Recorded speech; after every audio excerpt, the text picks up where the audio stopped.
My guest this morning is author, blogger, mother, speaker, journalist, radio host, consultant, and more, and is none other than Sylvia Hubbard. And Sylvia Hubbard knew she wanted to be a writer of romance long before she knew there were black writers in the world. Oh, we're going to talk about that. Weaving stories magically as a summer pastime to writing stories to get through the humdrum of school, she was able to create something from nothing. Today, she has independently published over 40 high suspense romance books, is the founder of Motown Writers Network and the Michigan Literary Network, CEO of HubBooks Literary Services, runs over 5 blogs on a variety of subjects, part-time host of the Michigan Literary Network radio show, and is a happily divorced mother of 3 children in Detroit, Michigan. Motown. I'm no superwoman, she states with a smile that seems infinite on her lips. I'm just being an asset in the world instead of a liability. I know that's right. Considered an addicted blogger by honeytechblog.com, nominated and recognized for her literary work in the Metro Detroit area, referred to as, quote, a literary diva, unquote, by Detroit City Council, and donned, quote, Cliffhanger Queen, unquote, by her readers. She finds solace in speaking and educating on a variety of topics. Her subjects range from social media, internet marketing, creative intimacy, single parenting, blogging, ebooks, publishing, all aspects, i.e. writing, publishing, marketing, and promoting online and offline, and personal triumphs with inspiration mixed in. Never a disappointment, Sylvia Hubbard has spoken in front of thousands all over the United States and Canada. Ladies and gentlemen, welcome to the Reading Circle microphone, Sylvia Hubbard. Sylvia, again, good morning. Hello. And that is 50 books now, and I am married now. Oh, so all right. So then you have to update the bio just a little bit. I was like, oh my God, I gotta update my bio. and just a couple of little facts. Little facts. You see, I'm saying that little fact. I got married again, and now it's up to 50. Just little facts. Yeah. Don't mind me because I have a crazy sense of humor. I mean, I truly love to laugh. I like that line in there about the infinite smile. In terms of, I truly love to laugh. I think life is too short to be miserable. So don't mind me because I have a crazy sense of humor. Anybody who knows me knows that. Someone asked me one time, they're like, well, because I had gone through a fire. The kids and I had gone through a fire in 2013, and we were homeless for almost a year. And so we were actually squatting in a house in Detroit, trying to survive. And then somebody asked me, they're like, but you're so happy. I was going through the rough part of it. We didn't know where our next meal was going to come from. We didn't know if somebody was going to break in the house or they were going to come and, kick us out. But I was still upbeat. I was still doing things and everything. And then I was like, well, you know what? I can't let anybody take my smile. We come in with a smile. I'm not going to give anybody the keys to drive me crazy. I refuse to do it. And if I can do anything, I can smile. I know that's right. Take that from me. I could not agree with you more. I really couldn't because, like you said, as tough times come, the tough time is going to be the tough time whether we frown through it or smile through it, whether we get, right. And it's taken me a while to learn that, by the way, because I really don't have a whole lot of patience, and a lot of times I'll get frustrated really quickly, but over time and age, things have, I guess wisdom has kicked in some, but the bottom line is the tough time is going to be the tough time, and really what really matters is how you react to it. Right, and how you handle it. Exactly. Just keep it going. So that's right. Keep it moving. Keep it going. You're absolutely right. So I'm looking here, in the first line in the bio, and Sylvia and I have been following each other on social media for a long time now, whether it's been LinkedIn, whether it's been Instagram, whether it's been, we've been following, because I see we'll like each other's posts and so forth and so on. And what I started doing this year, and I think I shared this a few weeks ago when I had Tracy on the air. I started reaching out to the folks that I see that's been following faithfully, and I've been following them, and they're authors. That's who I've been inviting to be guests on the show. And they've thankfully and excitedly accepted. And Sylvia is one of those. You're Mark. What do you mean? What? I was somebody will refuse it. I'm like, you don't know him then. Whatever. So that whenever Move out the way for me. when I reach out to them and you say, "Would you like to be on the show?" They've all graciously accepted. So it really is. Social media has been wonderful. It really has in terms of connecting people and bringing guests on. So I see your first line, because what happened? This is what happened. I saw Sylvia promoting her last book. This is how our interview came to be. And I can't believe how quick January 16th came, because this was back in like November or December.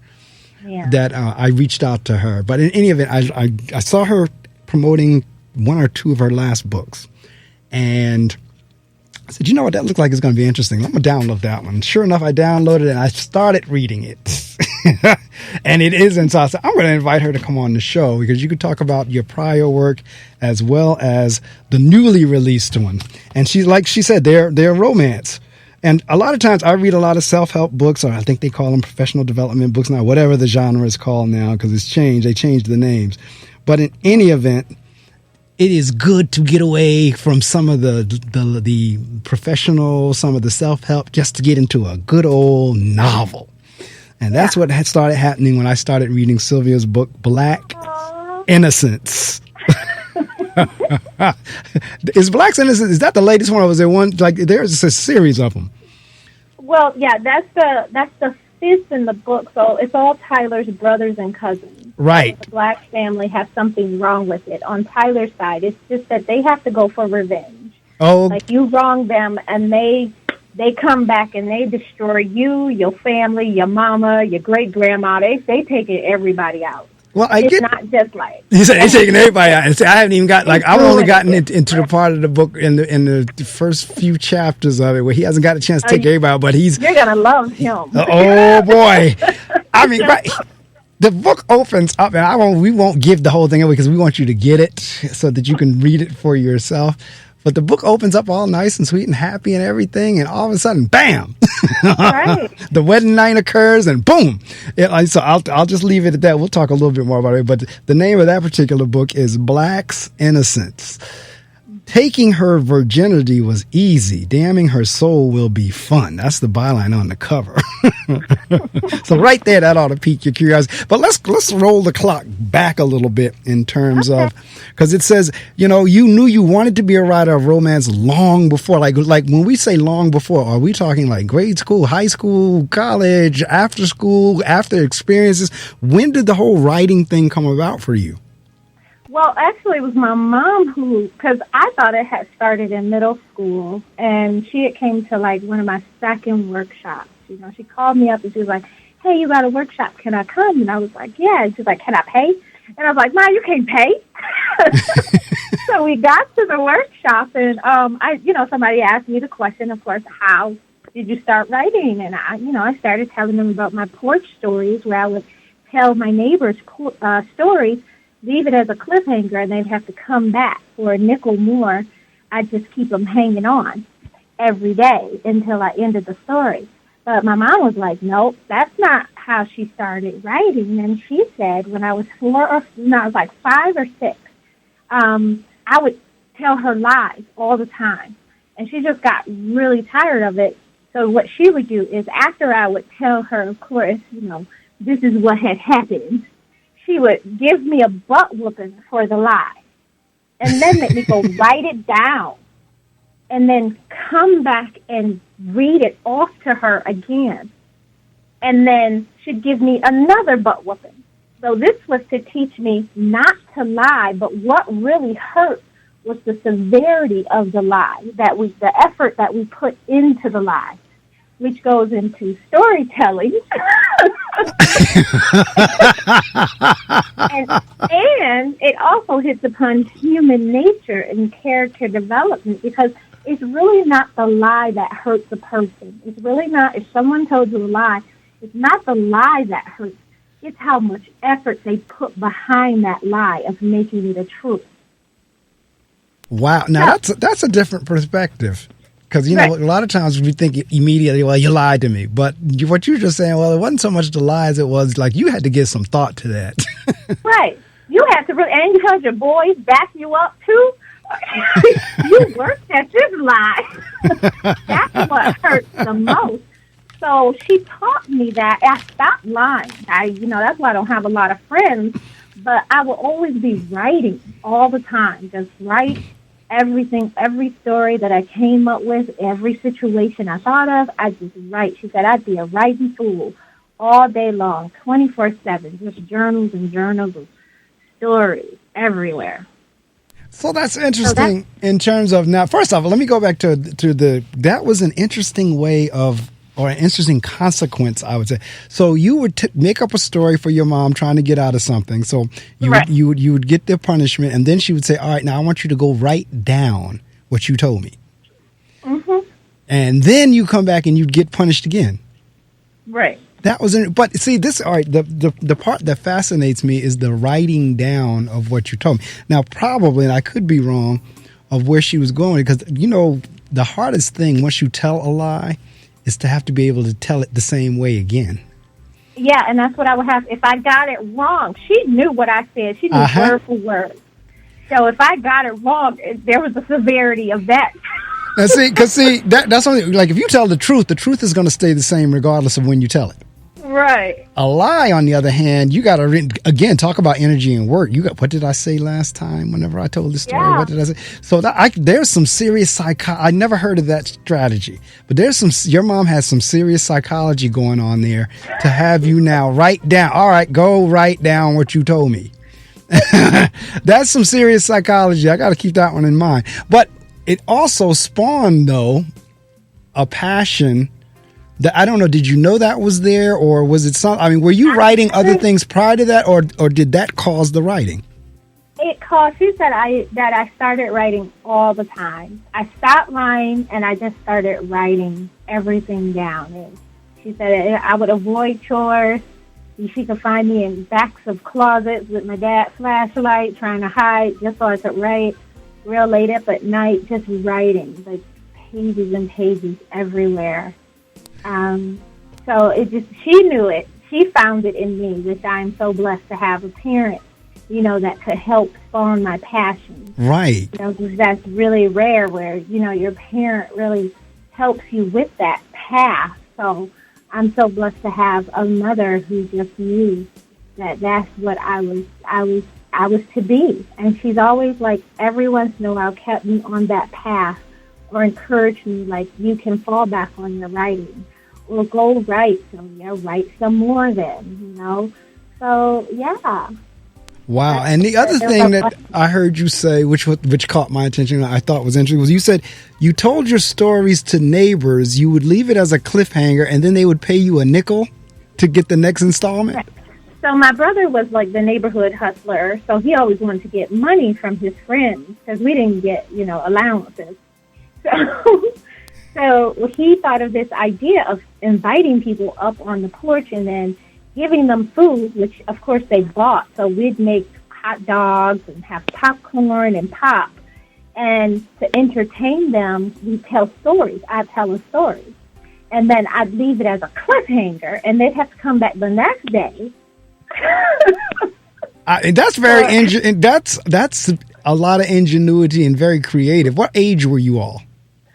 We were like 12. Okay. I was 12, and my brother was like 7, 8 years old. I was 12, 13.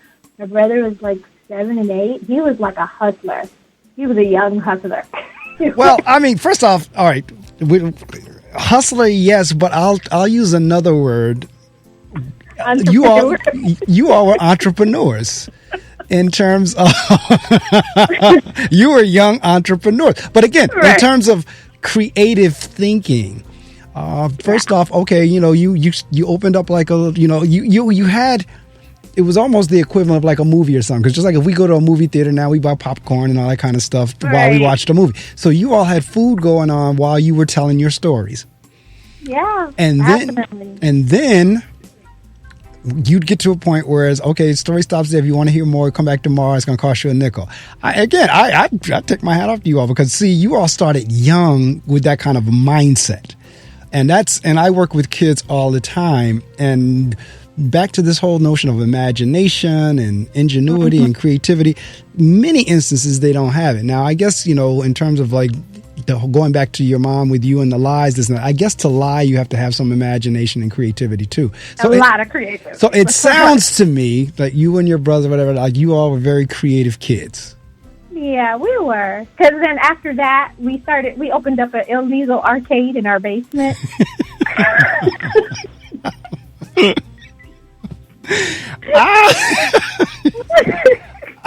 You opened up an arcade in an illegal arcade. Illegal, because the city shut us down like 2 years later. It was like 2.5 years. But by then, we were bringing in almost $10,000. Oh, get out of here.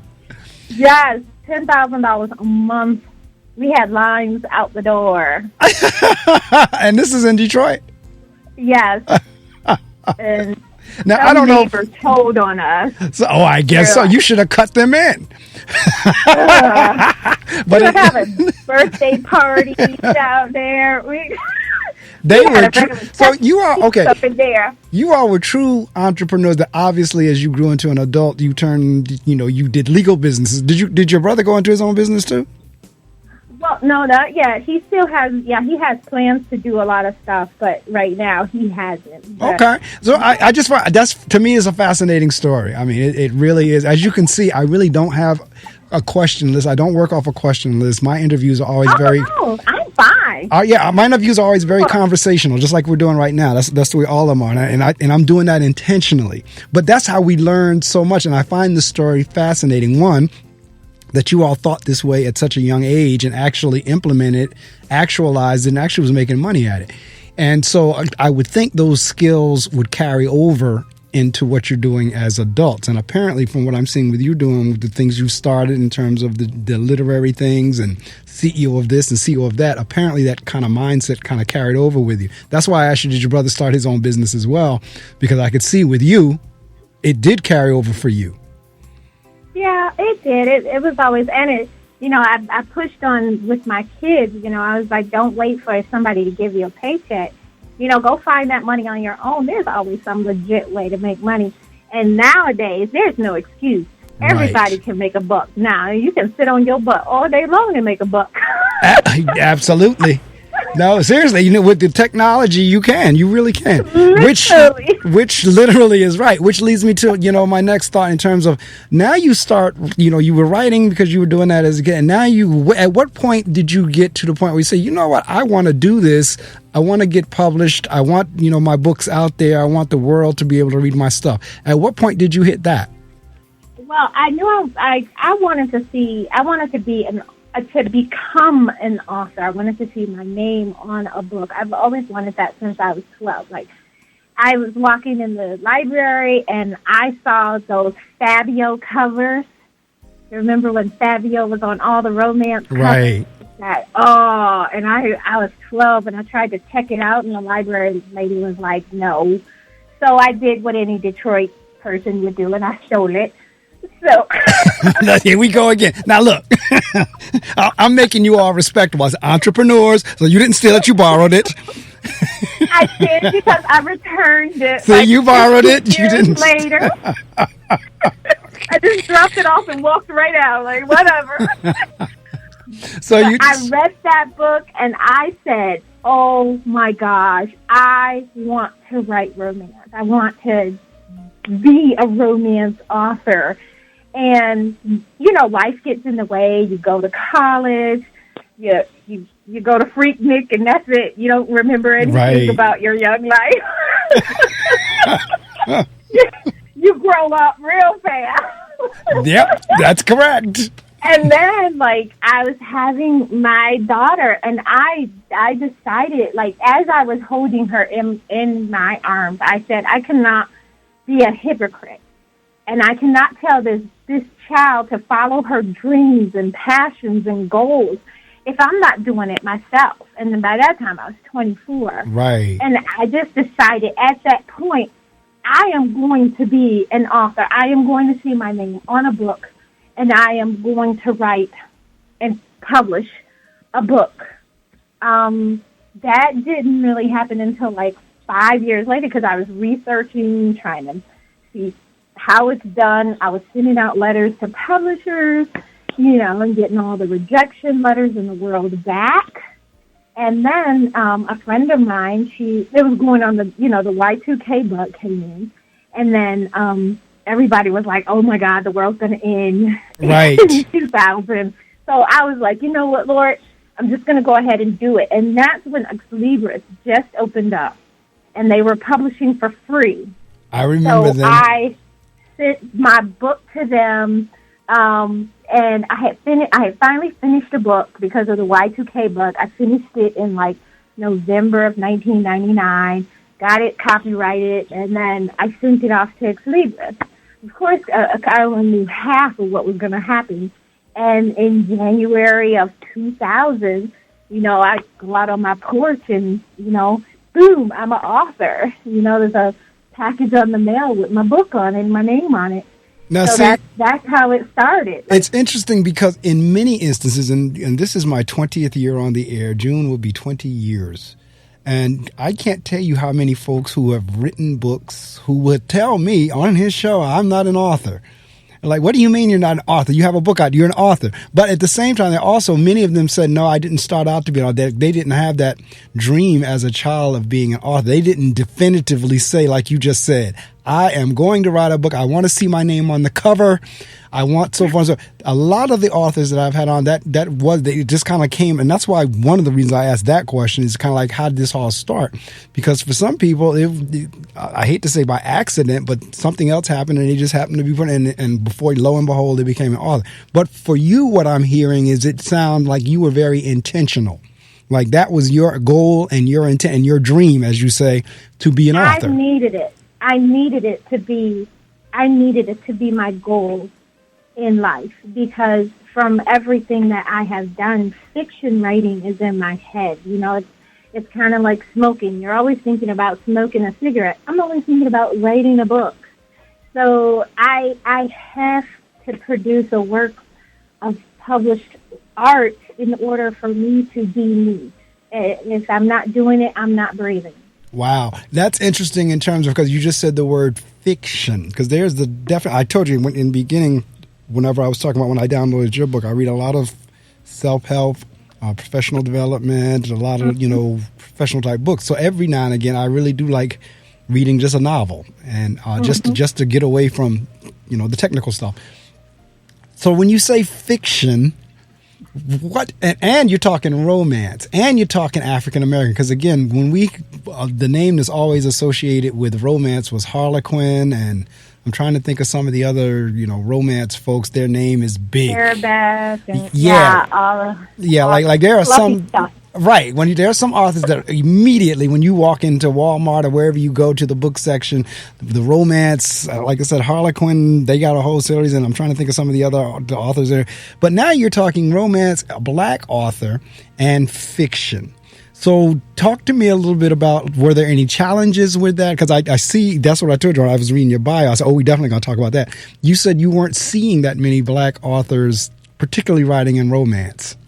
Well, like I said, when I saw the Fabio covers, of course these were all white authors. It's like Catherine Woodruff, Johanna Lindsay, Virginia Henley. It was all white authors just that I was consumed with. So, I think I was reading close to almost 50 books every 2 weeks of these authors. So these romance books. They're romance. Uh-huh. And then on top of that, my mom, she was actually a social science teacher, but what she ingrained in us to read were older books. So we were Tolkien, we were Shakespeare. We read literature first before. Correct. We were in the art of war before we read the unabridged novel, not the abridged. Everyone else reads the abridged. I know the unabridged art of war. I can say I read the unabridged War and Peace. My mom didn't play. You're not taking the shortcut. Well, I could tell that by her disciplinary actions that makes real sense to me. And the fact that you just said what you just said really makes sense to me now. Now, for those in the listening audience, if you've never experienced the art of war or war and peace, then you would not get an appreciation for what Sylvia's talking about in terms of when she says abridged and unabridged. You don't understand the pain of reading the entire Tolkien work. I mean, and he made up 60 languages on his own, and you had to know them when you're reading a book. Uh-huh. So it was no joke. Like, we knew them all. Now, see, again, I'm going to take my hat off to your mom because she instilled a love of reading in you all. How much does your reading impact your writing? All the time, because I write romance suspense. So I'm writing 2 plots at one time. So just combining these worlds and what I've read before, what, I know from everything else, and just pulling it all together, it's just amazing. Like, it's kind of magical to me, that I'm doing this. But yeah, from the past of what I've written, and the literature, and then jumping into, as I grew older, then I was able to be exposed to Terry McMillan. Right. And, that Beverly Jenkins was the first Black author I had ever met face to face. And when I tell you, I cried that day, like coming around the corner and seeing her in front of her books, like, that was just the most amazing experience. Like, it felt like bright lights was behind her. Like, oh! See, that's a question I usually ask somewhere near the end, but I'll ask it now since you brought that up in terms of that was an experience for you meeting her. Have you had either other young folks or kids or anybody who's read your books walk up to you and kind of see you in that same light? I've had. It was so funny because I did a career day, and when I walked into the room, and the girl was like looking at me kind of funny, but I didn't think anything, because it was Kettering, and Kettering High School is one of the worst high schools in Detroit, so you had to watch your back. Oh, all right now. I know a high school I know a couple high schools like that, so I understand. So I know everybody in Detroit who went to Kettering probably listening like, oh, no, she did. But it was the truth. Well, I tell you what, tell them don't feel bad, because I graduated from Eastside High School. As a matter of fact, the one who really made us famous just passed away, Joe Clark, with Lean on Me. Oh. So that's my, but I always tell folks it wasn't as bad as the movie portrayed, and it wasn't as good as they made it seem either. So it was one of those. But I can't talk either, because I was at Cody, and we were the first high school in the country to get a police station inside of it. Oh, okay, all righty then. Okay, all righty. That's how bad we were. That's our signature. So I graduated from what people call Lean on Me High School. So I understand, but I know exactly what you're saying. So okay. So yeah, just like she came up to me and she was like, "You're Sylvia Hubbard." Sylvia Hubbard. And I was like, "Yes." And she was like, "I love your books. My mama read them. My auntie read them. We all read your books." And she was just like beaming. It felt so weird because I'm like, oh my God, you like what I write? Because it's crazy. Well, this is and one of the reasons when you brought that point up, and one of the reasons I asked the question is because in the early years of this show and listening audience, those of you who listen faithfully, you hear the same stories over and over again to a degree, just in a different way. And you've heard this one before. But when the show first started, I was on Friday nights and Saturday nights from midnight till 1 for about 6 months to a year. And then it moved on Fridays to 6 a.m. to 7:30 a.m. And at the time, I was teaching school, on Friday. So I would come to the studio, I would do the show from 6 to 7:30, and then I would go to my school. In some instances, my authors would be here live with me in the studio. So I would ask them when they were done, what are you doing after the show? And they said, I'm just going to get breakfast, get a cup of coffee. I said, do me a favor, would you like to come in? Because I taught language arts. I said, do me a favor, would you come with me to my building? I'd like you to meet my students. And I would bring them in. They would bring their book with them or what have you. And Sylvia, the experience that you just had, and that's what brings this question up, because you had it with that author and kids have had it with you. But my kids would lose their minds when the author would stand in front of them with their book and they turned it on the back and they saw their picture on there. And the kids were in awe. Like, you wrote that? Yes. They were literally like looking at the back of the book and the person standing in front of them, and they would lose their minds. Like they couldn't believe it. Like exactly. It was like you did this. This is what you did, and you'd be like, yeah. You think it was nothing, but to them, it is the most amazing experience. And it's so funny because I'd go out with my kids, and we'd go somewhere, and they would introduce me, to their friends. This is my mom. She's an author. She writes books. Yeah, it really is. It's like you're a rock star because. In my mind, in working with kids who are reluctant to read, sometimes I get jaded and think, kids just don't like reading, they don't like books, they don't like it. But then when I would bring that author in there to see their faces light up, it might as well have been Michael Jackson I brought in there. It was that same kind of response. And I would almost kind of be like blown away. Wow, you all really having a response like this to an author? I didn't even think you like to read. And yet I brought an author into the class, and your response was like that. So, needless to say, my thinking was a little bit, our kids do like to read. They just have to be interested in what they're reading. And they are fascinated. I know children are fascinated all the time by storytelling. You can't say children are not. And it is like holding magic. Because even when on my career days, I would make up a short story instantly, like a 30-second story. And first I'd show the side where, I'm just telling a story. And then I would tell the story again, and I would show a story. And they just could not believe the difference of what writers do in order to engross you into a story. They just thought it was just the most amazing thing. And it is the power of storytelling. It's deep. It runs deep in all, especially African Americans. Correct. So deep. It is what brought us through slavery. It brought us to where we stand today. It's the stories that we tell that so many people are fascinated by. So use your magic. Oh, my goodness. That's absolutely right. And, again, listening audience, hopefully you've been with me since 6, but if you haven't been with me since 6, definitely since 7. My guest this morning is Sylvia Hubbard. And when we're talking about her work and what she does and just reading and writing and authors in general.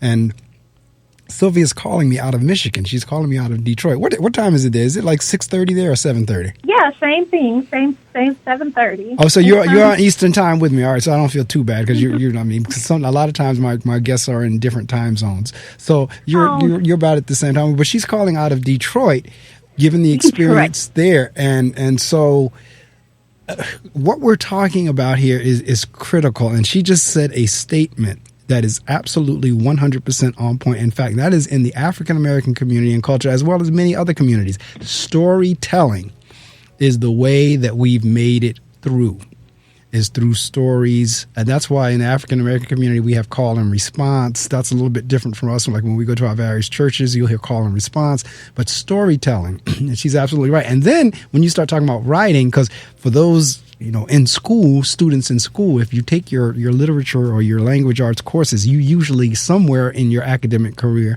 get the writing process.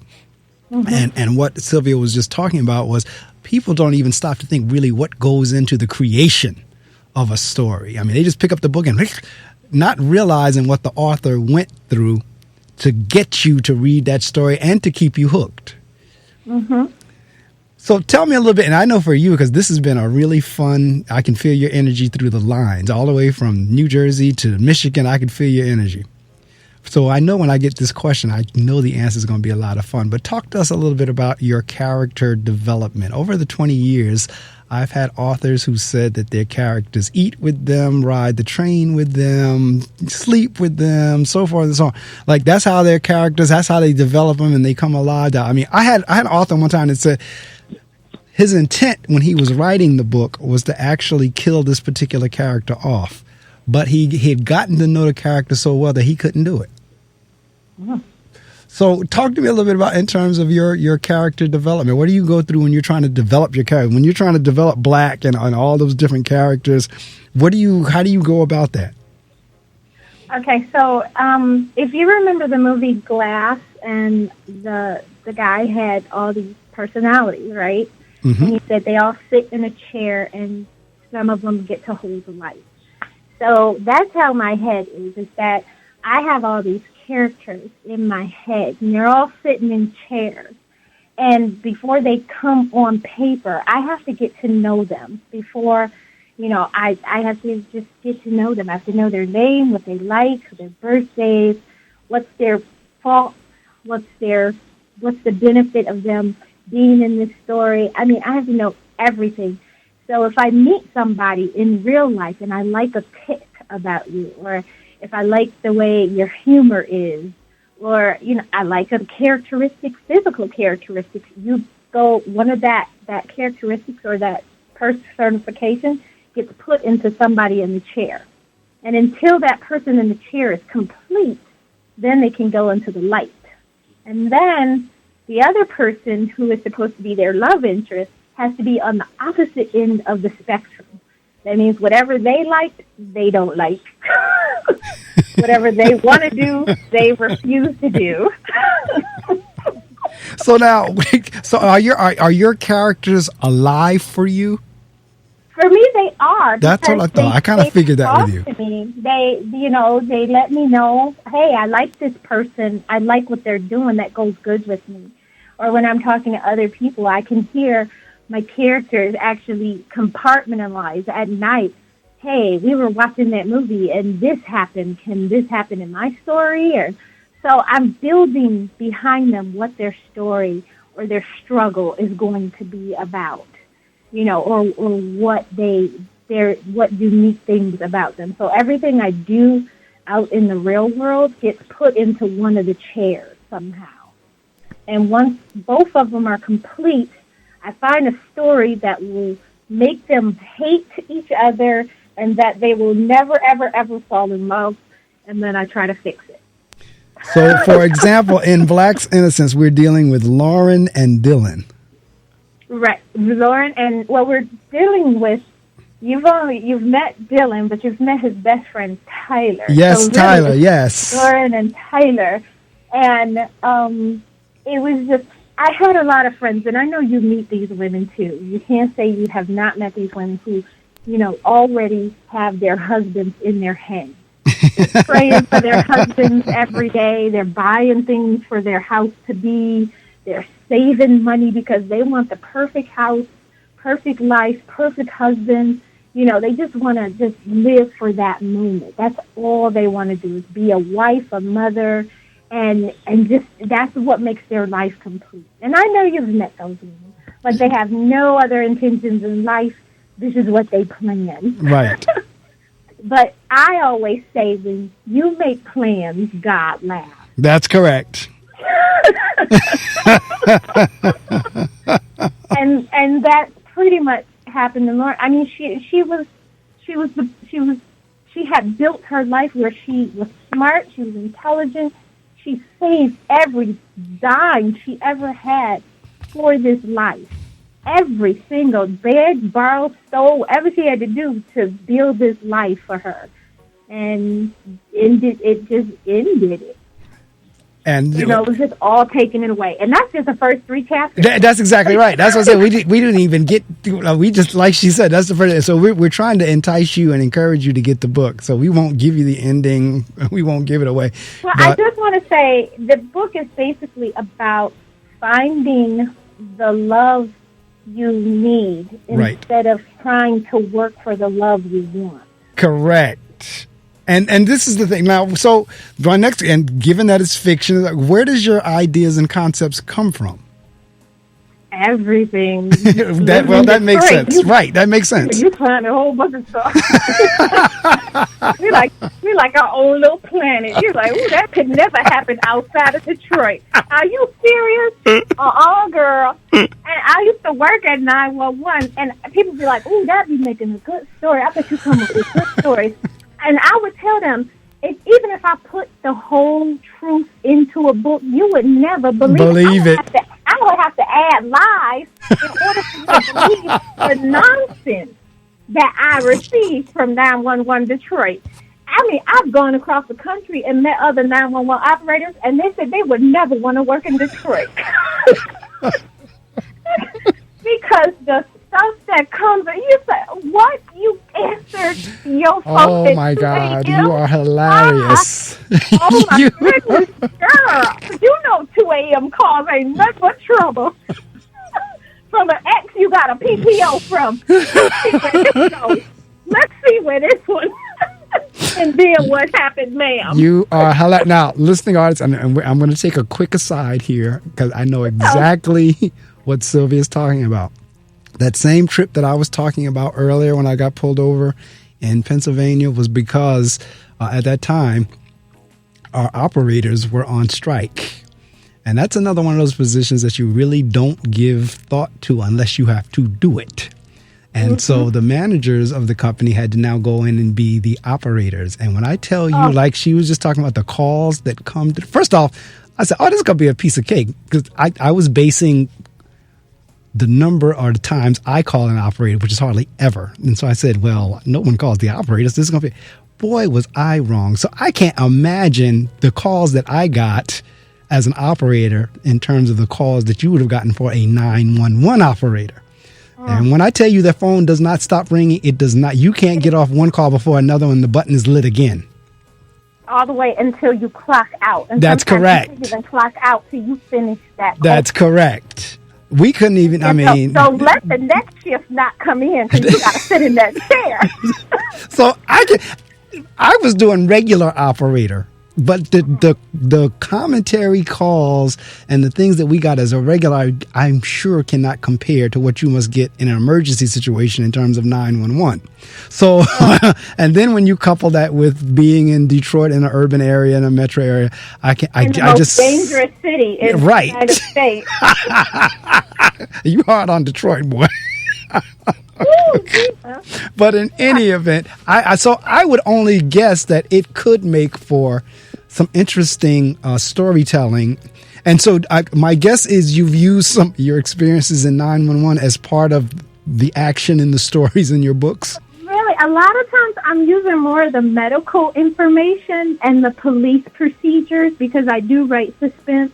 Okay. So I am able, and even now I don't work there anymore, but I'm still able to go and ask professionals and they don't think I'm trying to kill somebody.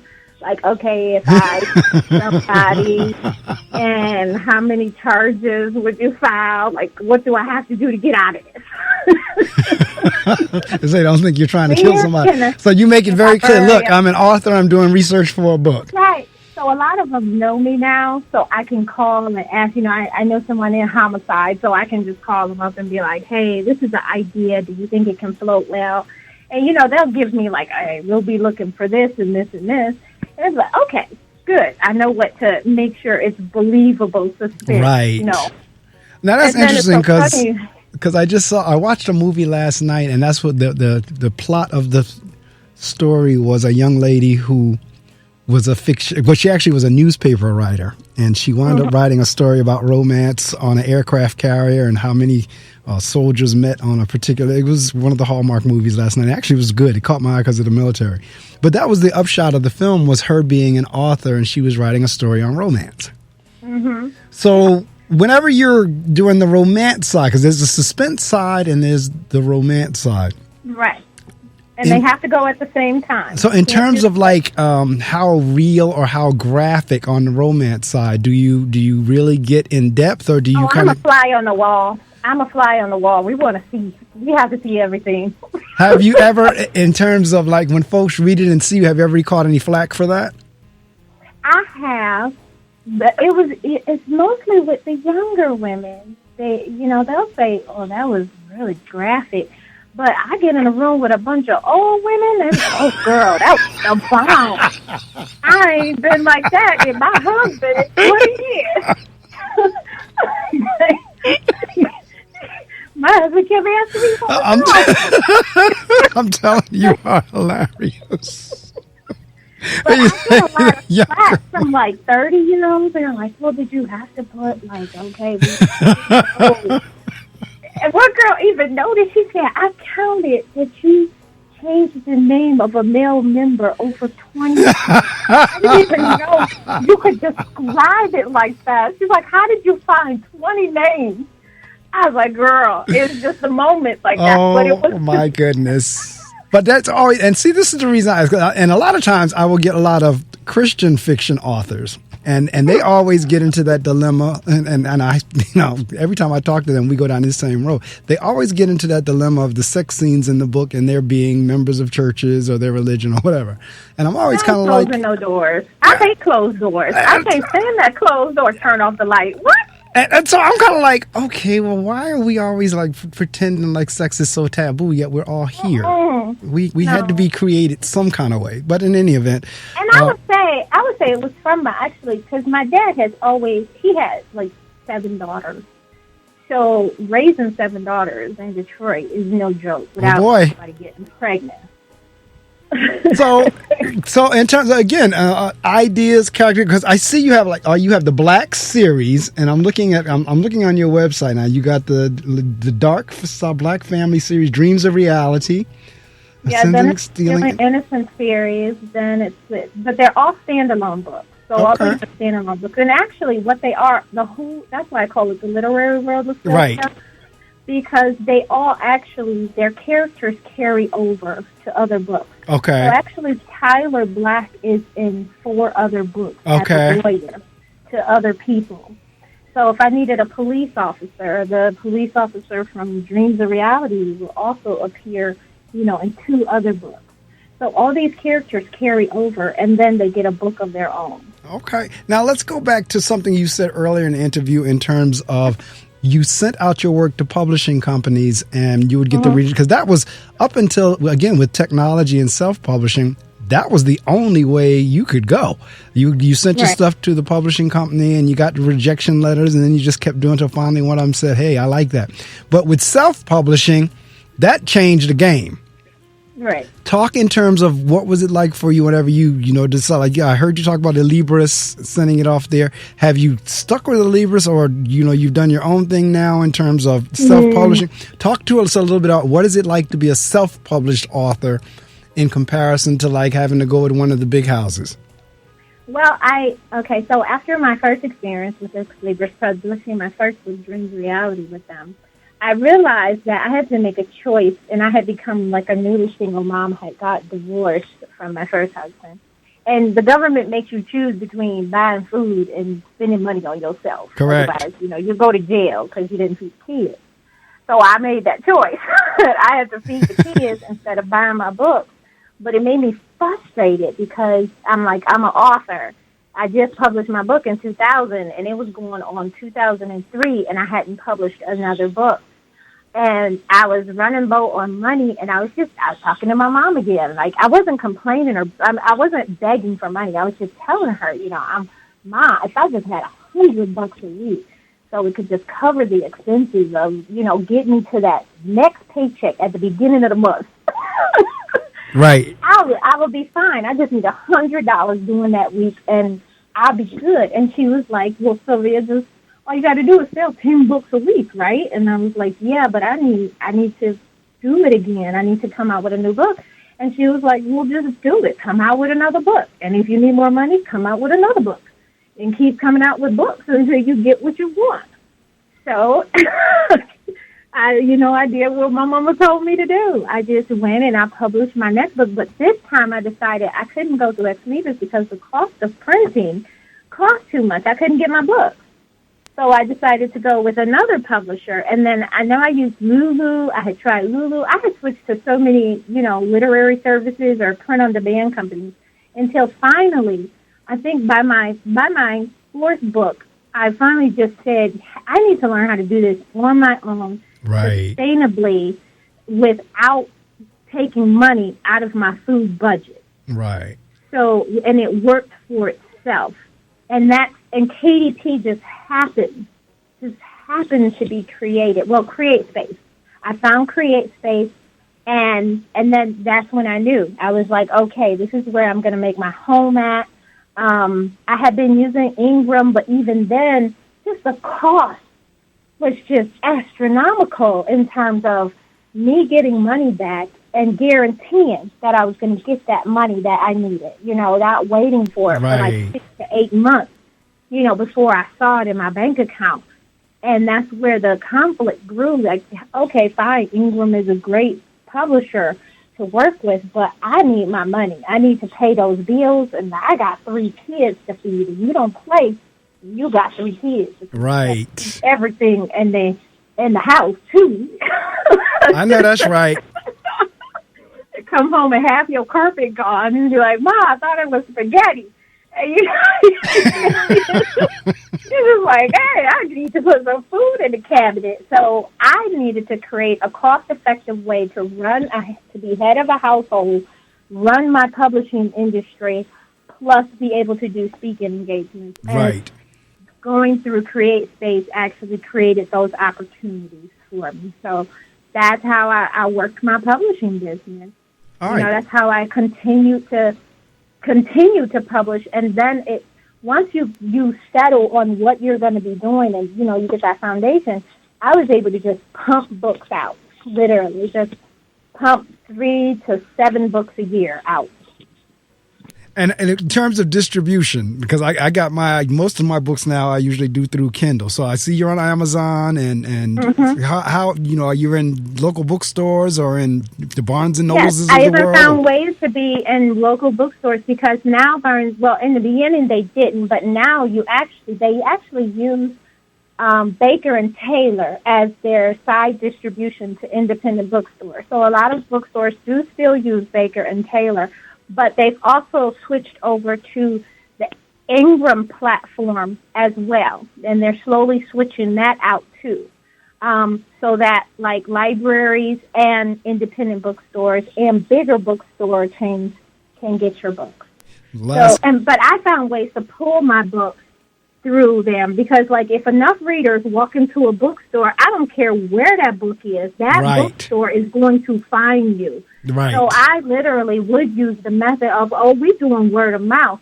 Everybody and their mama needs to go up in the bookstore or the library right now and get my book on loan or get my book out the bookstore somehow, some way. And that's how I would generate how people would get my book. I know that's right. Well, we're down to the last couple of questions, but talk to me a little bit about your cover selection. How do you come up with selecting your covers, or does the company do that for you, or do you have input in that? I do that. I am a control freak, so. See, that's where I'm trying to get to in terms of the difference between being with the big house and doing your own thing. Because I see you have your independent, like it says, you have now published over 50 independently published. Independently. And I usually am, because it is a romance, I do usually sometimes incorporate a naked man, sometimes not. Just depends on what I'm feeling. But most times I want my women, if you look at a lot of my covers, they are looking over their shoulder, but they are looking at you. I want eye contact. I need eye contact in my women. Right.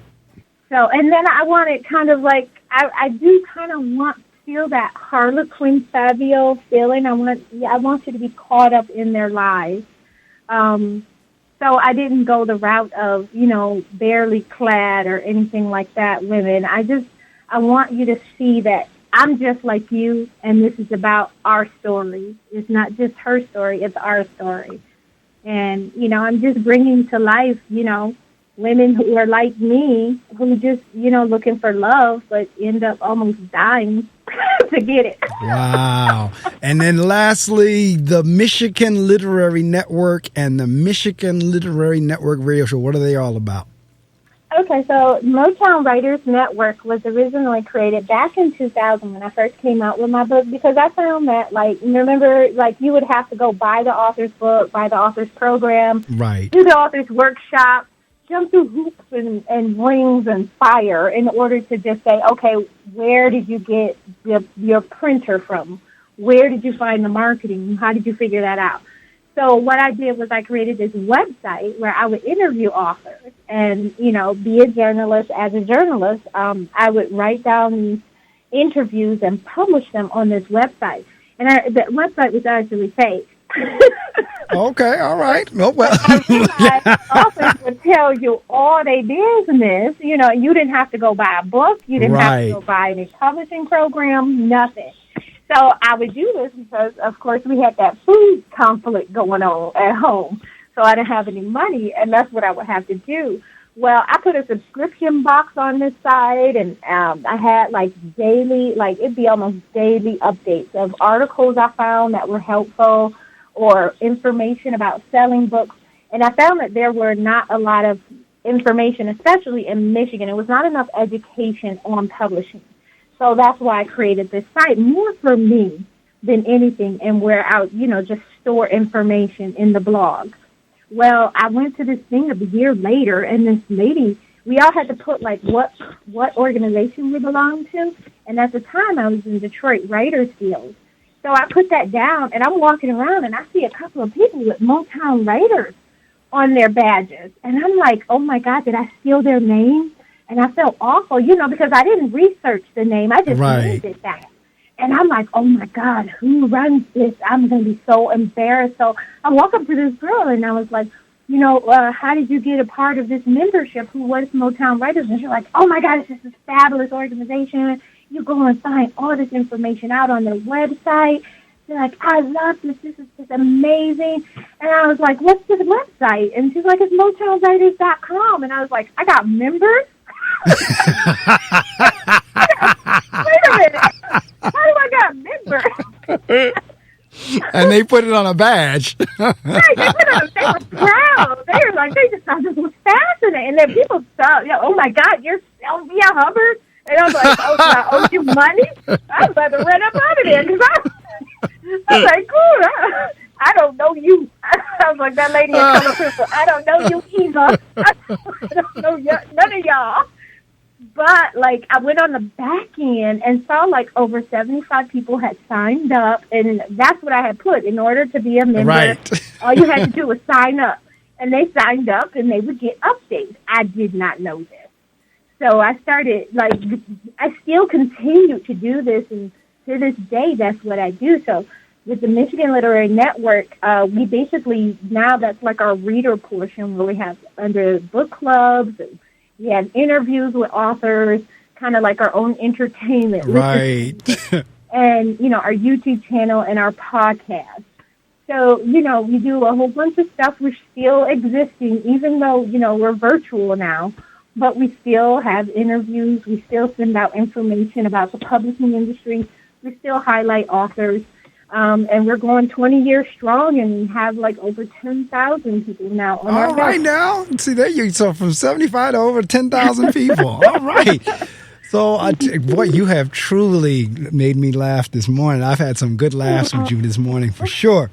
But in any event, we're down to the part of the interview where I kind of shut the mic off and I give you an opportunity to promote. Now, you can say anything with the exception of a dollar amount, but anything else, your websites, book signings, anything you want the listening audience to know for the next couple of minutes, I'm going to turn the mic off, and this is your chance to promote. Okay, so if you're interested in any of the 50 books and more that I have coming up this year, you can go to my website at sylviahubbard.com and click the book section and see all my books. If you want me available to talk in clarity calls or anything like that, you can always hit me up there at my website. That's my hub. If you're interested in any part of the Motown Writers Network or the Michigan Literary Network, you can go to MotownWriters.com. We still have that domain name for 20 years, which I'm so proud of myself.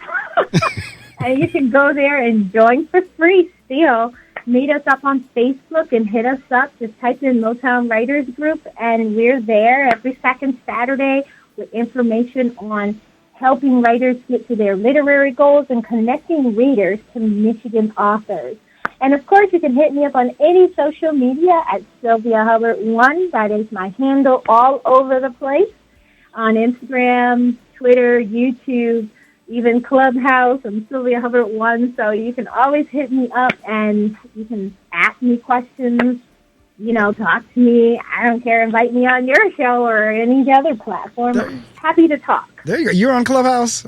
I just got on Yep. about a week and a half ago. I don't know if we're so. All right, Oh, you could have called me for it, and I would have gave you an invite. well, I tell you what. Look, I don't know if we're following each other on there or not. We might be. Take a look, and if not, I'm on there.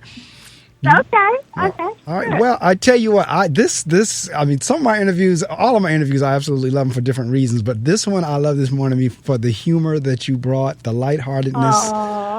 You truly had me cracking up with some of the things that we were talking about.